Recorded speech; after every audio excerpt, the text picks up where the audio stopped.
19 సంవత్సరాలు తన కూతుర్ని గుండెలో పెట్టుకొని పెంచిన కూతుర్ని ఎవరో ఒకసారి నేను నీ కూతురు కోసం చనిపోతా అనే ఒక మాట చెప్తే తనకిచ్చి పెళ్లి చేయడం జరిగింది. తను ఒకసారి తన 19 ఏళ్ళకే తన కూతురు దూరం అవ్వడం, తన కళ్ళ ముందే తన ముందు ఒక విగత జీవిగా పడి ఉండడం, తన తండ్రి గుండెలు పగిలేలా ఏడుస్తున్న పరిస్థితి ప్రస్తుతం మనకు కనిపిస్తుంది.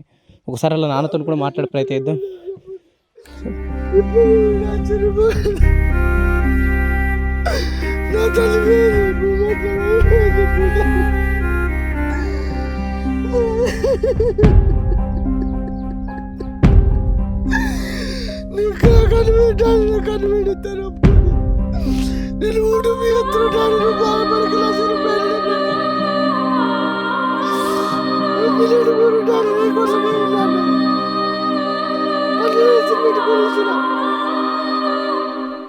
ఇప్పుడు నాకు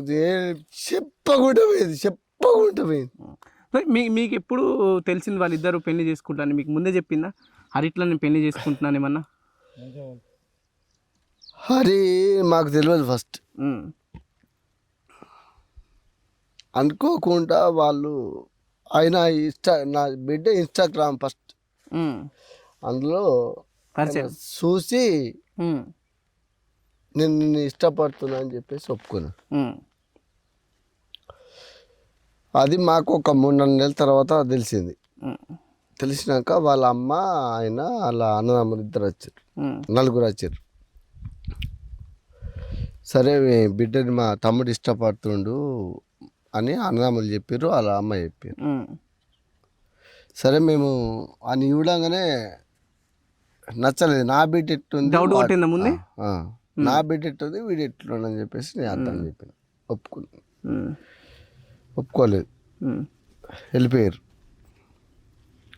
వెళ్ళిపోయిన తర్వాత వారం రోజులకు నా సటకులు, నా చుట్టాలు, నా వాళ్ళు వీళ్ళు గవర్నమెంట్ జాబ్ వల్ల ఏదో వాళ్ళ హాస్పిటల్ అది ఏం పని నాకు కూడా ఇవ్వదు.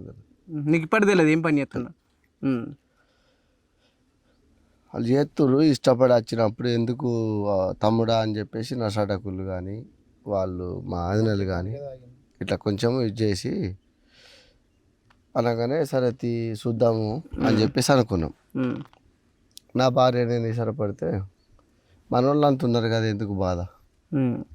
ముందు డౌట్ పడ్డారు వద్దా? నేను డౌట్ అంటే పిల్లగాడు ఇష్టం లేదు నాకు అసలు 100% ముందు నుంచే.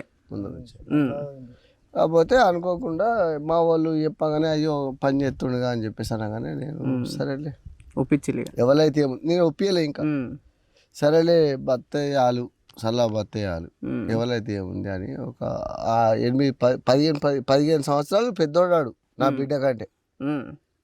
ఎన్నేళ్ళు ఇప్పుడు అడిగి? ఎన్నేళ్ళు అడికి? 28-30 దాకా ఉంటాయి. 30 దాకా ఉన్నది. 10 నా బిడ్డకు 10 కూడా ఏంలే. అయితే సరేలే మా వాళ్ళు చెప్పినాక 15 రోజులకు సరేలే వాళ్ళు కూడా వచ్చిర్రు, చూసిర్రు, పోయిర్రు. వాళ్ళ అమ్మ ఒప్పుకుంది, వాళ్ళ అన్నదమ్ములు ఒప్పుకోరు అని మేము కూడా మా సడ్డకుడు మేము అందరము పోయినాం. వాళ్ళ ఇంటికి పోయినాం, చూసుకున్నాం, మాట్లాడుకున్నాము, ఓకే అనుకున్నాము. 4 రోజులు అయితే పెళ్ళి, 4 రోజులు అయితే పెళ్ళి అన్న టయానికి ఆ పిల్లాడు మందు తాగాడు. ఎందుకు మళ్ళీ పెళ్ళి ఒప్పుకున్నాక మళ్ళీ ఎందుకు మందు? అయితే వాళ్ళ ఇంట్లో వీళ్ళు వేరే అంటే వాళ్ళ అన్నదమ్ములు ఉన్నారు కదా, నిజామాబాద్ పిల్ల వాళ్ళకు సంబంధించిన పిల్ల అంటే నా అయ్యపురాలు అంటారు ఇప్పుడు లక్ష్మి, వాళ్ళకు సంబంధించిన పిల్ల 4 ఎకరాల భూమి 25 లక్షల కట్నం అత్తుంది అని. ఈ పిల్ల అవసరం లేదురా. అప్పటికి యూట్యూబర్ కాదు నా బిడ్డే, అప్పటికి నా యూట్యూబర్ కాదు, చిన్నగా ఇన్స్టాగ్రామ్లో వీడియోస్ చేస్తుంది. వాళ్ళు అని టార్చర్ చేశారు.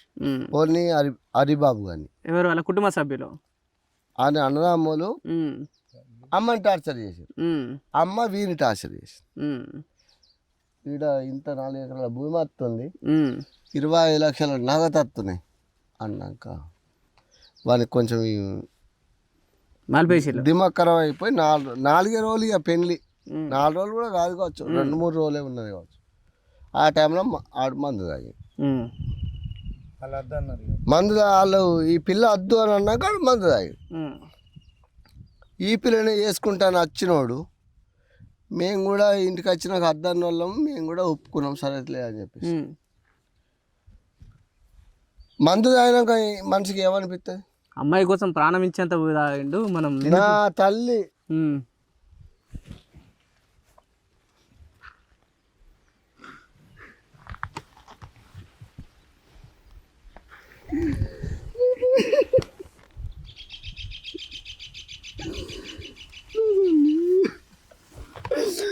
ఈ తల్లి కోసం వాడు ప్రాణం ఇస్తా చెప్పినాడు. మందు తాగి ఉమ్. మందు తాగినాక నాకు కొంచెం మనసు కలిగింది. ఉమ్. నేను అద్దన్నా ఉమ్.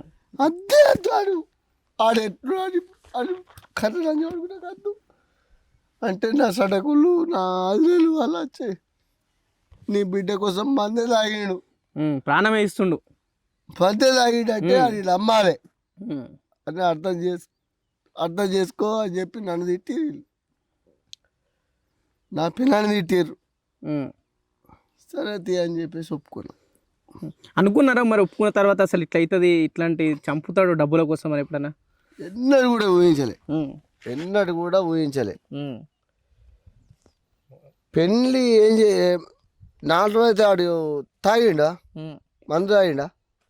మందు తాగినాక మళ్ళీ ఆడు మంచిగా రికవర్ అయినాక నేను పోయినా చూస్తానికి. హాస్పిటల్కి. అయ్యో గిట్టెట్లా అయిపోయా, ఉమ్. అయ్యో నా బిడ్డ కోసం ఇంకోలా పానం ఎందుకు తీసుడు, వద్దు ఏమైనా ఉంటే నేను కులంలో పెట్టి మాట్లాడుకొని ఉమ్. ఆయన బతికియాలి, బతకని ఉమ్. అని చెప్పి నా భార్య నేను ఇద్దరం పోయినాం.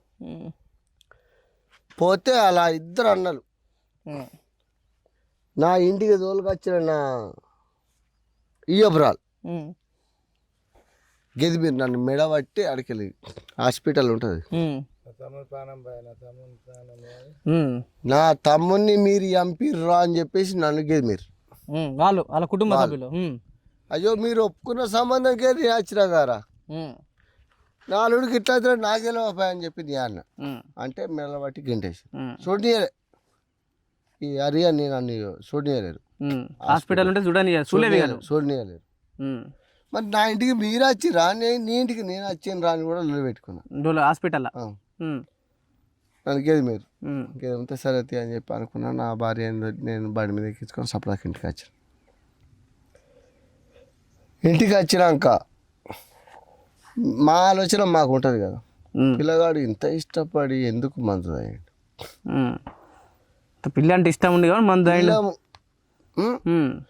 ఇప్పుడు ఇంత లగ్గం టైంలో ఎందుకు తాగిండు, ఏమైంది ఉమ్. అనే ఆలోచనలో మేము పడ్డాము. ఉమ్. మేము అదే ఆలోచనలో ఉండగా అప్పటికి 4 రోజులు గడిచింది. అంతే 4 రోజులకు ఆ పిల్లగాడే అలా వేరే ఫోన్, ఈ పిల్లగాడి ఫోన్ కాదు ఇక, ఉమ్. వేరే ఫోన్లతోని నా బిడ్డది నంబర్ తెలిసి ఆల్రెడీ అది ఉమ్. ఇన్స్టాగ్రామ్లో తీసుకున్న నంబర్ తీసుకొని ఉమ్. ఫోన్ చేసి ఉమ్. ఫోన్ చేస్తే మా అమ్మ నా భార్య మాట్లాడింది. అమ్మ ఈయననే ఉన్నట్టున్నాడే అని నా బిడ్డ చెప్పి, ఉమ్. ఆయననే ఉన్నట్టుండే కొత్త నెంబర్ వస్తుందమ్మా అంటే నేను మాట్లాడితే బిడ్డ అని చెప్పి మాట్లాడి, ఉమ్. అత్తమ్మ నీకోసం నా పానం ఇస్తా, నీ బిడ్డ కోసం నా పానం తీసుకుంటా, నీకోసం పానం ఇస్తా. నేను మీరు ఎట్లా చెప్తే గట్లేంట, నీ బిడ్డ లేకపోతే నేను బతకా, నీ బిడ్డ లేకపోతే నేను బతకా అంటే ఆల్రెడీ మందు తాగే, అప్పుడే మందు తాగి కలకలగా ఒక్కొక్క పానం తీసుడు. నా బిడ్డకు పానం కాదు ఒలకన్నా ఆపద కొంచెం దెబ్బ తాకింది అంటే ఉపుతుంది నా బిడ్డ, బాగా అనిపిస్తుంది. నా బిడ్డ సేవ చేసుట నంబర్ 1 కాదు. ఇప్పుడు మీకు ఇందాక మీ భార్య మాట్లాడుతున్నప్పుడు నైట్ ఏదో గొడవైందని మీకు వినిపించిందని అంటుంది. మీకు సప్పుడు వచ్చిందేమన్నా తను? వచ్చింది. మరి మీరు డోర్ ఓపెన్ చేయలే? మత్తులా ఉన్నట్టు అయిపోయింది. మీరు నిద్రమత్తు అందరం నా భార్య నేను వెళ్తున్నాము, డోర్ కొడుతున్నాం. అరే చిట్టి లోపల ఏమంటాడు, చిట్టి అమ్మ వచ్చింది పండుకొని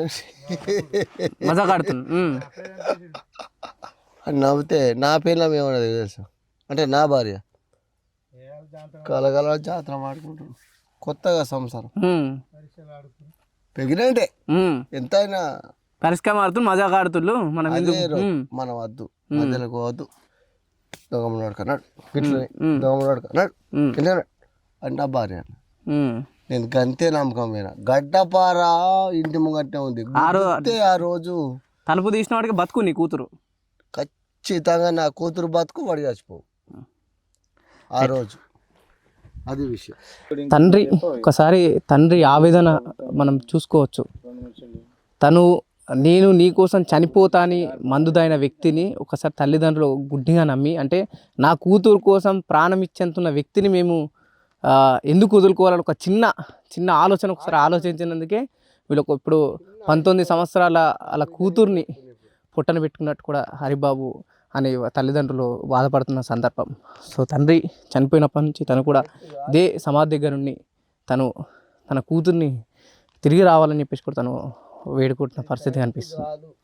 సో చాలామందికి ఇది ఒక ఎగ్జాంపుల్ లాగా ఉండొచ్చు. ఎందుకంటే చాలా చోట్లలో చాలామంది అమ్మాయిలు కూడా లేకపోతే ముఖ్యంగా కొంతమంది ఆకతాయిలు ఎవరైతే అబ్బాయిలు ఉంటారో అమ్మాయిలను ట్రాప్ చేసి తర్వాత ప్రేమిస్తున్నామని ప్రేమించి పెళ్లి చేసుకుంటాం, నీకోసం నా ప్రాణాలు ఇస్తా, ఏదైనా చేస్తా అని నమ్మించి పెళ్లి చేసుకున్న తర్వాత ఆస్తి కోసం లేకపోతే ఇంకా ఇతర కారణాల రీత్యానో లేకపోతే వివాహేతర సంబంధాల రీత్యానో ఇట్లాంటి హత్యలకు పాల్పడుతున్న సందర్భాలు చాలా ఇష్టం.